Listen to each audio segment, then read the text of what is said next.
2 பேரும் நியூ விலைகள் பேசினாங்க. பேசும்போது அவங்க ரெக்கார்ட் பண்ணியிருக்காங்க, எனக்கு தெரியல. நீங்கள் அந்த பிளாக்மெயில் பண்ணவங்களை திருப்பி காண்டாக்ட் பண்ண ட்ரை பண்ணீங்களா? அவங்க நம்பர் வச்சு ஏதாவது ஹேண்டில் பண்ணீங்களா? ஒரு ½ டே கழிச்சு தான் ரிலீஸ் ஆச்சு, இது வந்து எல்லாமே ஸ்கேமு, நான் வந்து மாட்டிட்டேன் அப்படின்னு எனக்கு அப்போ தெரிஞ்சது. வேற ஒரு நம்பர் தான் ஒரு கால் வந்துச்சு. அவங்க வந்து உங்களுக்கு ஒரு வாட்ஸ்அப்பில் மெசேஜ் அனுப்பிச்சிடும் பாருங்க சொன்னாங்க. அப்போ பார்க்கும்போது நாங்கள் இவ்வளோ நாள் 1 மந்த்தாக பேசின முக்கியமான இன்டிமேசி சேட்ஸு, அந்த ரெக்கார்டு வீடியோ மட்டும் சென்ட் பண்ணாங்க. ஸ்பேம்னு வரலையா கால்? நார்மல் கால் தான், அது ஸ்பேமில் நார்மல் கால் தான். டிஃப்ரெண்ட் ஆள் பேசுகிறாங்க. நீங்கள் அவங்ககிட்ட கேட்டிங்களா பிளாக்மெயில் பண்ணுறவங்களுக்கு என்ன வேணும் உங்களுக்கு? என்ன வேணா கேட்டால் அவங்க ஸ்ட்ரைட்டாக மணி தான் சொல்கிறாங்க. என்கிட்ட இல்லை அப்படி சொன்னால், உன்னுடைய சோர்ஸ் இது, எவ்வளோ என் பண்ண தெரியும், உங்கள் ஃபேமிலி பேக்கப் இதெல்லாம் தெரியும், நீ இதெல்லாம் பண்ணலாம், நான் அந்த வீடியோ ரிலீஸ் பண்ணிடுவான். எவ்வளோ காசு கேட்டிருக்காங்க உங்ககிட்ட? 10 லட்சம் கேட்டாமா. இந்த நவீன உலகத்தில் நமக்கு வர ஆபத்து ரோட்டில் நடக்கிற ஆக்சிடென்ட்டாவோ இல்லை வேறு ஏதாவது வழியாக தான் வரணும்னு அவசியம் இல்லை. நம்ம கையில் இருக்கிற மொபைல் ஃபோன் மூலமாக கூட வரலாம். இந்த உலகம் நவீனமாக ஆக ஆபத்துகளும் அதிகமாகிட்டு தான் இருக்குது. நம்ம மொபைலுக்கு வர தேவையில்லாத வர லிங்க்கோ இல்லை இன்ஸ்டாகிராம் ஃபேஸ்புக்கில் அறிமுகம் இல்லாதவங்ககிட்டேருந்து வர ஃப்ரெண்ட்ஷிப் ரிக்வஸ்ட்டோ சைபர் ஸ்கேமாக கூட இருக்கலாம். அப்படி சைபர் ஸ்கேமில் மாட்டி தவிக்கிற ஒருத்தர் பல மனப்போராட்டங்களுக்கு அடுத்து நம்ம ஷோவோட கன்ஃபரன்ஸ் ரூமுக்கு வந்திருக்காரு.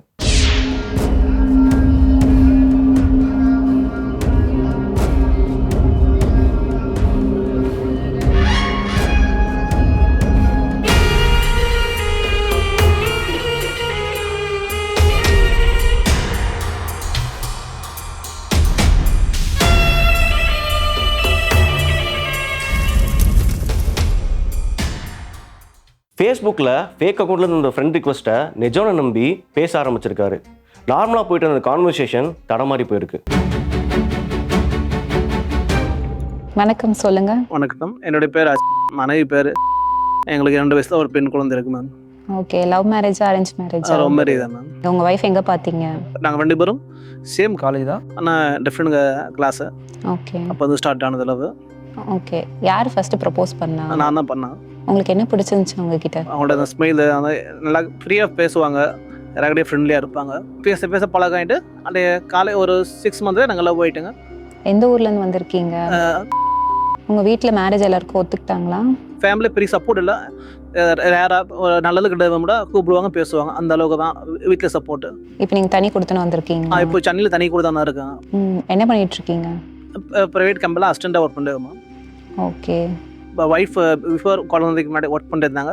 இப்போ ஆஃப்டர் குழந்தைக்கு அப்புறம் வீட்டில் தான் இருக்காங்க, குழந்தைய பார்த்துட்டு வீட்டிலே இருக்காங்க. சரி, சொல்லுங்கள், என்ன பிரச்சனை உங்களுக்கு?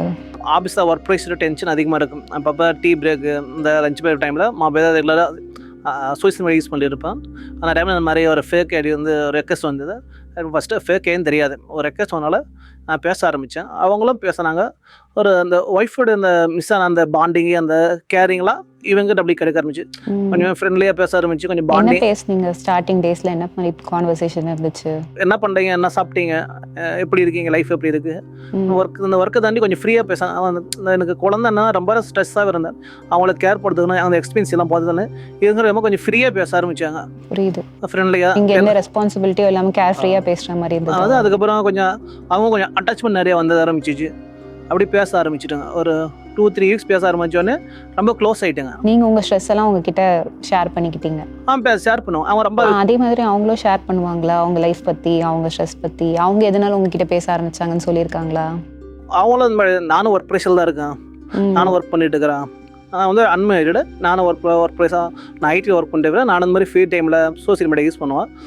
ஏஜ் என்னன்னு சொல்லியிருந்தாங்களா? அவங்க 24 சொன்னாங்க.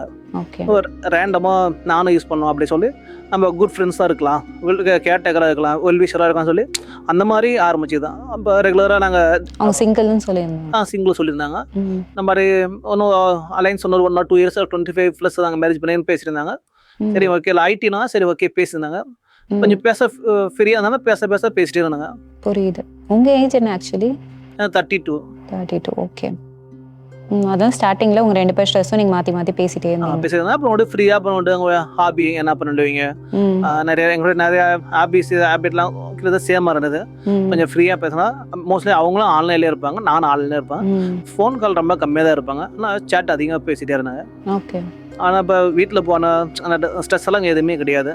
அந்த ஸ்ட்ரெஸ்ஸு, அந்த ஃபேமிலி பற்றி, கரியரை பற்றி அந்த இதெல்லாம் தாண்டிட்டு ஃப்ரீயாக பேச நல்லா இருந்தது. அப்படி பேசிகிட்டே இருந்தாங்க. பேசிட்டு ஒரு 1 month அப்புறம் ரொம்ப க்ளோஸ் ஆகிட்டுங்க. க்ளோஸ் ஆகிட்டு நார்மலாக பிக்சர் இன்டிமேசி சேட்டு அதிகமாக க்ளோஸாக அதிகமாகிட்டு இருந்தது. இதெல்லாம் நீங்கள் ஃபஸ்ட்டு கேட்டிங்களா இல்லை அவங்களே இனிஷியேட் பண்ணாங்களா? நான் இனிஷியேட் பண்ணேன், அவங்களும் ஓகேன்னு சொன்னாங்க. ஓகே. இப்போ அவங்க ஆரம்பித்தேன், சரி நாங்களும் அப்படியே ஒரு 2 வீக்ஸ் கழிச்சு அப்படியே போனாங்க. அப்படி பேச நல்லா அந்த டைமில் தப்புன்னு தோணவே இல்லை. ஏன்னா அது அந்த ஃப்ளோவில் நடந்தவங்க அப்படியே பேசிகிட்டே இருந்தாங்க. தப்புன்றது இப்போ தான் தோணுது, அதுக்கு அந்த டைமில் எதுவும் தோணல. அந்த டைமில் உங்களுக்கு எந்த கில்ட்டியாவோ நினச்சி அது அந்த மூமெண்ட் நல்லா இருக்கிற மாதிரி தோணுச்சு. அதை அப்படியே என்ஜாய் பண்ணலாம் அப்படின்ற மாதிரி தோணுச்சு.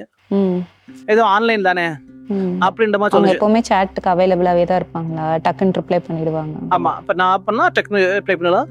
ஒரு கண்டிஷன் சொல்லியிருப்பாங்க, ஃபஸ்ட்டு மெசேஜ் நான் பண்ணுற வரையும் நீங்கள் வெயிட் பண்ண, நீங்கள் பண்ணாதீங்க அப்படின்னு. சரி அதுக்காக வெயிட் பண்ணுவேன். அவங்க மெசேஜ் பண்ணால் தான் நான் ரிப்ளை பண்ணுவேன். அவங்க எந்த ஊருன்னு சொல்லியிருந்தாங்க? அவங்க புனேன்னு சொல்லியிருந்தாங்க. புனேன்னு சொல்லியிருந்தாங்களே. நீங்கள் மீட் பண்ணுறதுக்கு ஏதாவது கேட்டிருந்தீங்களா? மீட் பண்ணலாம் அந்த மாதிரி கேட்டேன், சான்ஸ் இருக்கான்னு சொல்லிட்டு பெங்களூர் வருவான்.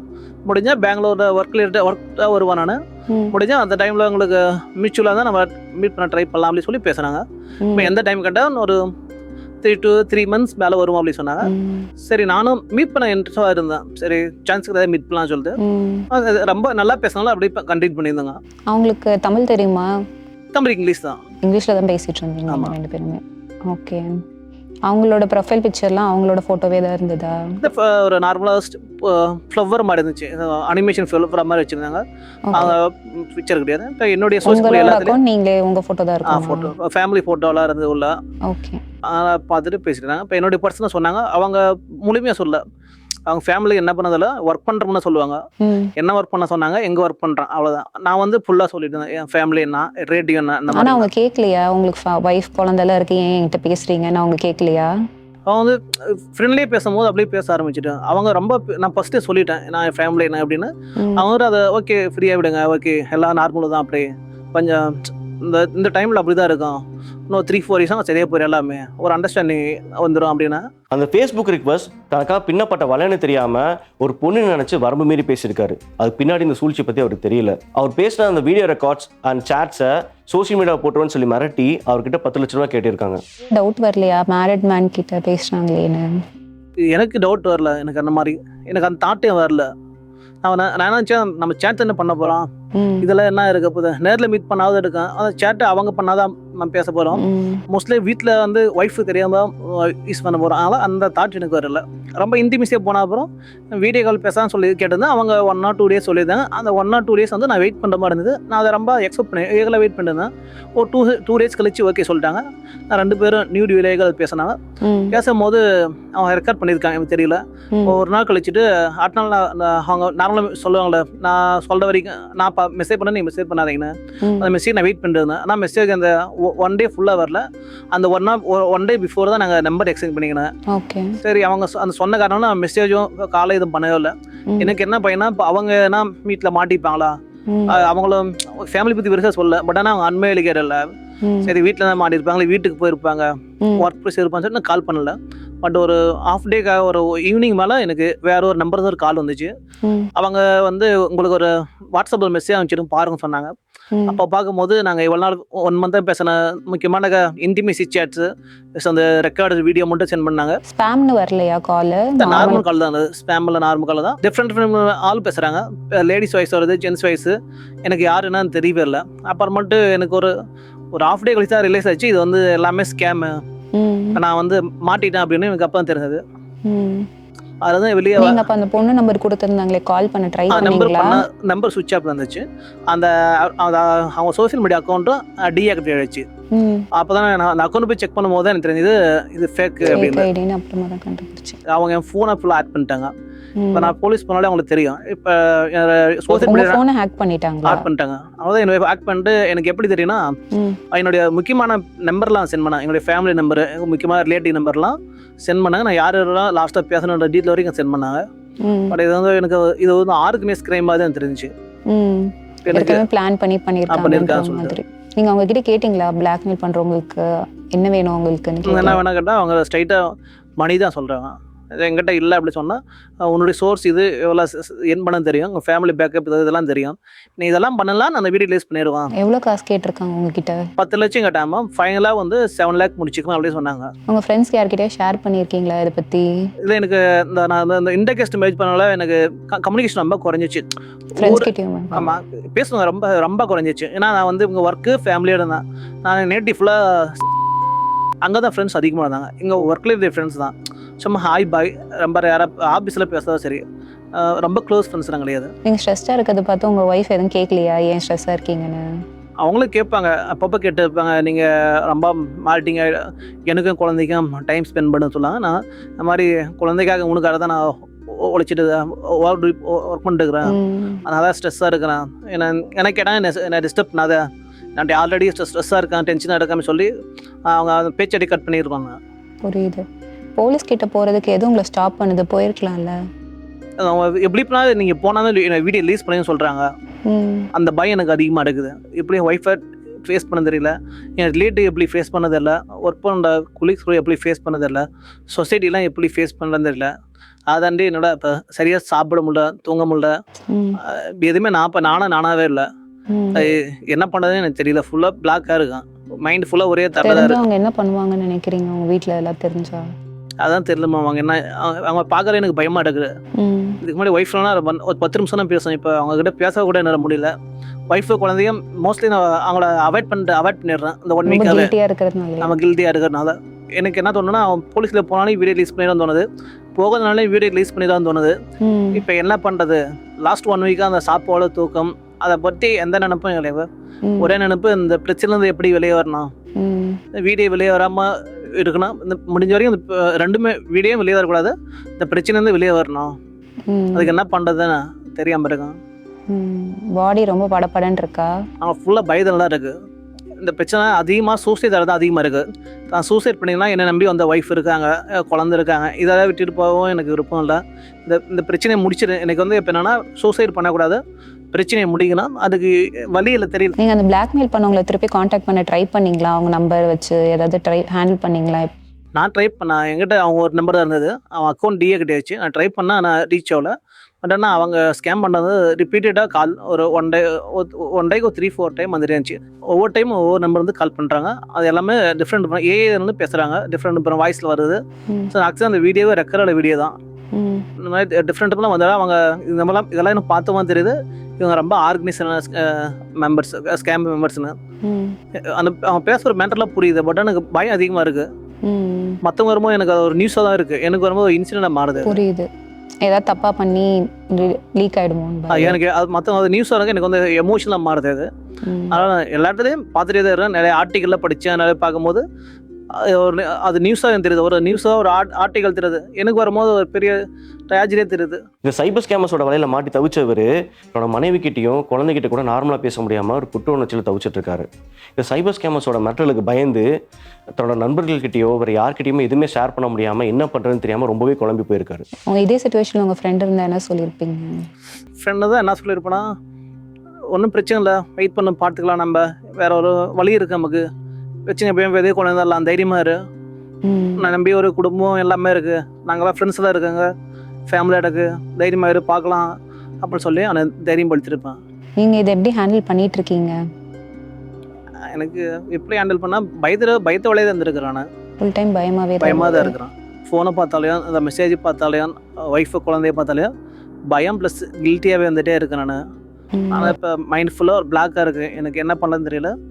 சூசைட் தாட் தான் இருக்குது, பட் சூசைடும் பண்ணக்கூடாது, ஏன்னா என் ஒய்ஃபுக்கு அவங்க குழந்தைய நான் வாழ்ந்தாகணும், அந்த தாட்டு இருக்குது. ஆக்சுவலாக இப்போ நீங்கள் இது ஒரு கிரைசிஸ் மோடில் இருக்கீங்க, நீங்கள் ஒரு பிரச்சனையில் போய் மாட்டிக்கிட்டீங்க, அதுலேருந்து எப்படி வெளியில் வர்றதுன்னு தப்பிக்கிறதுக்கு வழி தெரியாமல் முழிச்சிட்ருக்கீங்க. நீங்கள் ஆக்சுவலி இதை ரொம்ப பெயின்ஃபுல்லாக கோ த்ரூ பண்ணிகிட்ருக்கீங்க. இப்போ நீங்கள் வந்து ஒரு ப்ரொடெக்ஷன் ஜோனுக்கு தான் போகிற மாதிரி இருக்கும். இந்த சுச்சுவேஷன்லேருந்து எப்படி உங்களோட இமேஜையும் சரி உங்கள் ஃபேமிலியும் சரி எப்படி காப்பாற்றி வெளியில் கொண்டு போகிறத பற்றி இன்னும் ஃபோக்கஸ் பண்ணி யோசிச்சா நல்லாயிருக்கும். இப்போ நீங்கள் வந்து ஃபுல்லாக பேனிக் மோட்லேயே இருக்கீங்க, பயந்துகிட்டே இருக்கீங்க, என்ன ஆகுமோன்னு சொல்லிட்டு.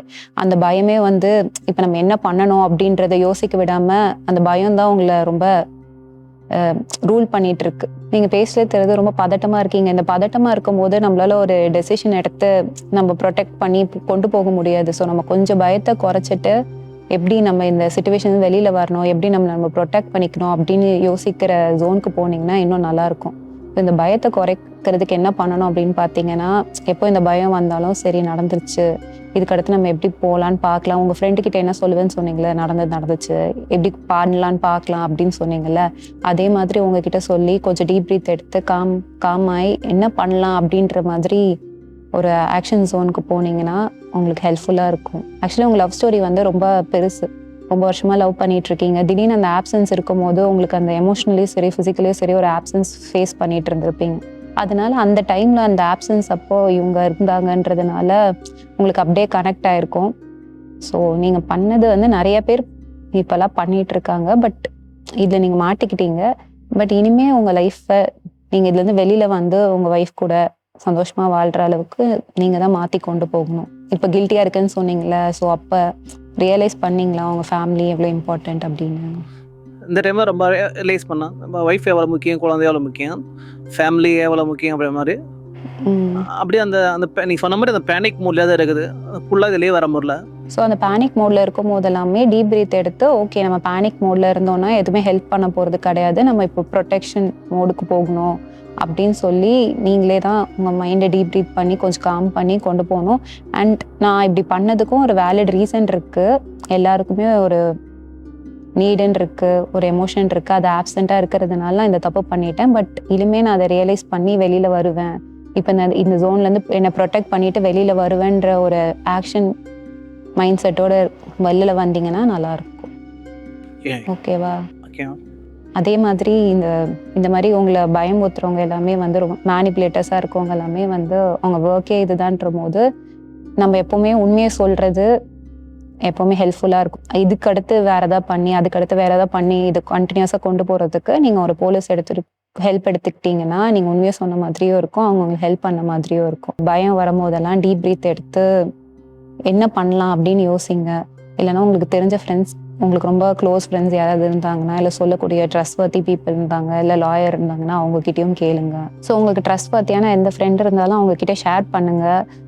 இமீடியட்டாக சைபர் க்ரைமுக்கும் ரிப்போர்ட் பண்ணுங்கள். உங்களோட வாட்ஸ்அப், உங்களோட இன்ஸ்டாகிராம் எல்லா சோஷியல் மீடியாவும் டீஆக்டிவேட் பண்ணுங்கள். அண்ட் உங்கள் சைபர் க்ரைமும் உங்களுக்கு ஹெல்ப் பண்ணும், கைட் பண்ணுவாங்க என்ன பண்ணுறது அப்படின்னு சொல்லிட்டு. ஸோ இப்போ உங்கள் ஒய்ஃப் கிட்ட கேட்கணும் சொல்லணும் அப்படின்னா சொல்ல வேண்டாம். பட் லேட்டர் உங்களுக்கு சொல்லணும்னு தோணுச்சு அப்படின்னா அவங்க திட்டினாலும் சரி நீங்கள் சொல்லி சாரி கேளுங்க. இல்லைன்னா உங்களுக்கே சொல்லணும் அப்படின்னு தோணுச்சுனாலும் சொல்லிடுங்க லேட்டர். இப்போதைக்கு இந்த சுச்சுவேஷன் வந்து எப்படி வெளியில் வரணும் அப்படின்றத மட்டும் பாருங்கள். அண்ட் உங்களோட கில்ட்டியை குறைக்கிறதுக்கு உங்கள் ஒய்ஃப் கிட்ட சின்ன சின்ன விஷயங்கள் பேசுங்க, ஷேர் பண்ணுங்கள். ஸோ அந்த ரிலேஷன்ஷிப் இப்போ கொஞ்சம் நல்லா ஆச்சுன்னா உங்கள் எமோஷன்ஸ் கொஞ்சம் பெட்டராக இருக்கும். இதனால் லாஜிக்கலாக என்ன பண்ண முடியும் அப்படின்றத உங்களால் ஃபோக்கஸ் பண்ண முடியும். ஸோ இதுக்கு மேலே ஏதாவது ஹெல்ப் வேணும்னா நானும் எங்கள் டீமும் எப்போவுமே இருக்கும். இந்த கேஸ் மூலமாக நார்மலாக போயிட்டுருக்க லைஃப் எப்படி ஸ்கேம்னால அஃபெக்ட் ஆச்சுன்றதை பார்த்தோம். நம்மளாம் நிறைய பேர் என்ன நினச்சிட்டு இருக்கோம்னா தனிமைன்றது சுற்றி யாருமே இல்லாத போது வர ஃபீலிங்னு. ஆனால் சுற்றி நிறைய பேர் இருந்தோம், நமக்காக யாருமே இல்லை, நம்ம பேசுறது கேட்க யாருமே இல்லைன்ற போது தான் ரியல் லோன்லினஸ்ஸே ஃபீல் ஆகும். இவரோட லைஃப் நல்லா தான் போயிட்டு இருந்தது, லவ் மேரேஜ் குழந்தைங்கன்னு. ஆனால் ஆஃப்டர் பேபி அவங்களுக்கு நிறைய அட்டென்ஷன் கிடைக்காத போது வேற இடத்துல அட்டென்ஷன் கிடைக்கும் போது இவங்க டைவர்ட் ஆயிட்டாங்க. தனிமையில நம்ம எடுக்கக்கூடிய டெசிஷன் வந்து பாதி நேரத்தில் அவசரமாக தப்பாக தான் இருக்கும். இது ஏன் தப்பாக போகுது அப்படின்னு பார்த்தீங்கன்னா, நம்ம அந்த நேரத்தில் அந்த நிமிஷத்தில் இது கரெக்டாக இருக்கான்றதை பற்றி தான் யோசிப்போமே தவிர இதுக்கு அடுத்தடுத்த கட்டங்களில் எவ்வளோ கான்சிக்வன்சஸ் கொடுக்குன்றதை யோசிக்க மறந்துடுவோம். அதே மாதிரி இவங்க சொல்லிட்டு இருந்தாங்க அவங்களோட மிஸ்டேக்னால ரொம்ப கில்ட்டியாக ஃபீல் பண்ணிட்டு இருக்கோம், ரொம்ப அது யாருக்கா தெரிஞ்சிச்சுன்னா அவமானமாயிடும் அப்படின்னு சொல்லிட்டு. அதே மாதிரி நீங்களும் முன்னாடி ஏதோ பண்ண தப்புக்கு இதே மாதிரி ரொம்ப கஷ்டமாக ஃபீல் பண்ணிட்டு இருக்கீங்கன்னா நீங்கள் பண்ண வேண்டிய விஷயம் தப்பு தான் பண்ணிட்டேன், ஆனால் தப்பு பண்ணுறது ஒரு மனுஷனோட குணம் தான் அப்படின்னு அக்செப்ட் பண்ணிக்கோங்க. அதே மாதிரி இதுலேருந்து எப்படி வெளியில் வரணும் அப்படின்றத யோசிங்க. உங்களை சுற்றி இருக்கவங்க கூட அதை ஷேர் பண்ணுங்கள், அவங்கக்கிட்ட சாரி சொல்லுங்கள். சாரி கேட்குறது ஒரு அவமானமான கிடையாது, அதுதான் இருக்கிறதுலே தைரியமான ஒரு செயலான்னு சொல்லலாம். இதுக்கு முன்னாடி பண்ண தப்பை திருப்பி எப்படி பண்ணாமல் இருக்கலாம், அதுக்கடுத்து இந்த தப்புலேருந்து எப்படி வரலாம் அப்படின்றத பாருங்கள். இந்த குற்ற உணர்ச்சின்றது உங்கள் கையில் கொடுக்கக்கூடிய பெரிய வெயிட் மாதிரி, அது தூக்கிட்டே போனீங்கன்னா உங்களுக்கு ரொம்ப கஷ்டமாக இருக்கும். ஆனால் நான் சொன்ன சின்ன சின்ன விஷயங்களை செஞ்சு அதுலேருந்து வெளியில் வந்தீங்கன்னா நல்லாயிருக்கும். நீங்களும் இந்த மாதிரி சைபர் ஸ்கேமில் ஏதாவது மாட்டிக்கிட்டீங்க அப்படின்னா அவங்கக்கிட்ட பயத்தை காட்டிக்காதீங்க, ஏன்னா அது இன்னும் அவங்கள மிரட்ட தான் வைக்கும். அதே மாதிரி உங்கள் ஐடென்டிட்டியை எதுவுமே ஷேர் பண்ணாமல் அவங்களோட கிடைச்ச இன்ஃபர்மேஷன் வச்சு அதை கம்ப்ளைண்ட்டாகவும் அனானமஸாக ஃபைல் பண்ணலாம். இதை பார்த்துட்டு இருக்க ஹஸ்பண்ட் அண்ட் ஒய்ஃப்க்குமே சரி, உங்களுக்கு குழந்தை பிறந்துட்ட பிறகு உங்களோட ரிலேஷன்ஷிப்க்கு ஒரு ப்ரையாரிட்டி கொடுங்க, நிறைய டைம் ஸ்பெண்ட் பண்ணுங்க. அதே மாதிரி உங்க 2 பேருக்குள்ளே ஏதாவது தனிமை இருக்கு, இல்லை பிடிக்காத விஷயங்கள் ஏதாவது இருக்குன்னா ஓப்பனாக பேச கற்றுக்கோங்க. உங்களுக்குள்ள நிறைய சீக்ரெட்ஸ் மெயின்டைன் பண்ணாதீங்க. நீங்கள் நிறைய சீக்ரெட்ஸ் மெயின்டைன் பண்ணுறது உங்களோட ரிலேஷன்ஷிப்போட நிம்மதியே கெடுக்கும். முடிஞ்ச அளவுக்கு ஆனஸ்ட்டாக இருக்க ட்ரை பண்ணுங்க. நீங்களும் அதே மாதிரி தனிமையாக ஃபீல் பண்ணிட்டு இருக்கீங்க அப்படின்னா உங்களை சுற்றி நிறைய பேர் கூட பேச பாருங்க. ஜிம் அந்த மாதிரி புது இடத்துக்கு போய் ஃப்ரெண்ட்ஸ் கிரியேட் பண்ண பாருங்க. தனிமே ஒரு மனுஷன் என்ன வேணாலும் செய்ய வைக்கும். அதனால அதை கேர்ஃபுல்லாக ஹேண்டில் பண்ணுங்க. அதே மாதிரி ஒரு மிஸ்டேக் உங்களையே மொத்தமான தப்பான பர்சனாக ஆக்கிடாது. அதனால் அதுலேருந்து வெளியில் வர ட்ரை பண்ணுங்க. அழகான லைஃப் உங்களுக்கு காத்துட்ருக்கு. நமக்காக இருக்கிற உண்மையான உறவை மறந்து ஒரு தவறான உறவை தேடி போனவருக்கு என்ன நடந்துச்சு நம்ம பார்த்தோம். ஆனால் நம்ம ஷோவோட கன்ஃபரன்ஸ் ரூம்லேருந்து வெளியே போகும்போது அவர் எல்லாத்தையும் மறந்து ஒரு புது மனிதராக வெளியே போகிறான்னு நான் நம்புகிறேன். ஆனால் இது மட்டுமே நம்ம ஷோட நோக்கம் இல்லைங்க.